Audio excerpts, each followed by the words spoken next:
As we build our universal definition of confidence as a strong expectation of a positive outcome, we identified there are 6 fundamentals in building inner confidence.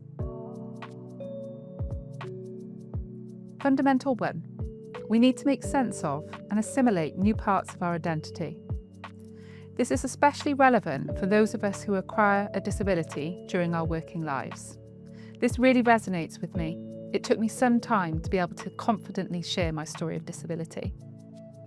We need to be kind to ourselves. We need to be patient with ourselves, as making sense of a disability or long-term condition can take time. There may be a period of adjustment, and we might have to identify and adopt new strategies to assimilate this aspect of our identity. We might need to take our time to work through any feelings of loss or uncertainty. Once we have found ways to incorporate both the challenge and the positive aspects of our experience into our everyday conversation, the more likely it is we can convey a balanced narrative about our lived experience with colleagues. Let's listen to Capita's Damian Riley reflect on assimilating a new identity after a life-changing accident.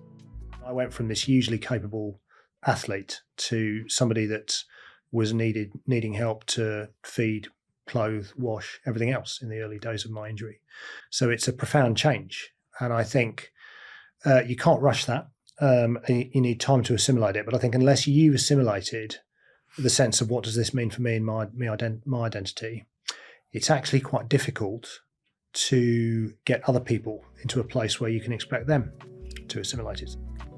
Let's hear another example, this time from MSD's Jean Coe, who shares her experience of making sense of a new diagnosis. When I think of this, my head goes in many different directions. Some people develop disabilities later in life, while others are born with a disability.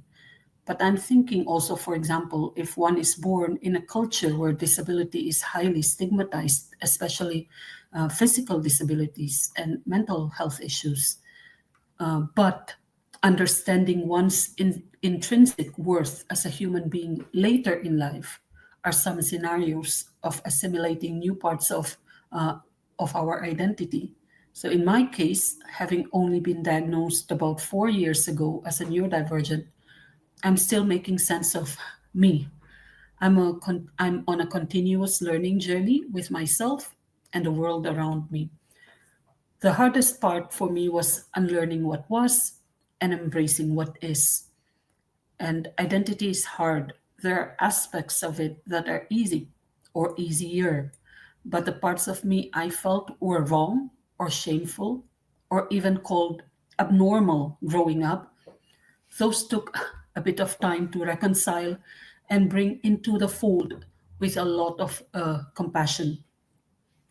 I was rewatching Good Will Hunting with my partner a couple of nights ago, and there was this particular scene where Robin Williams, who was playing Matt Damon's Will Hunting character's therapist in the movie, kept repeating to him, "It's not your fault," over and over, until Will broke down and cried.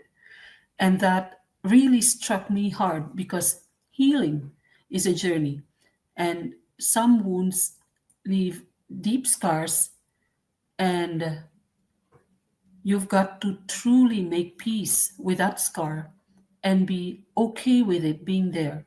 And some days you might feel sadness looking at that scar, and some days gratitude, and it's okay.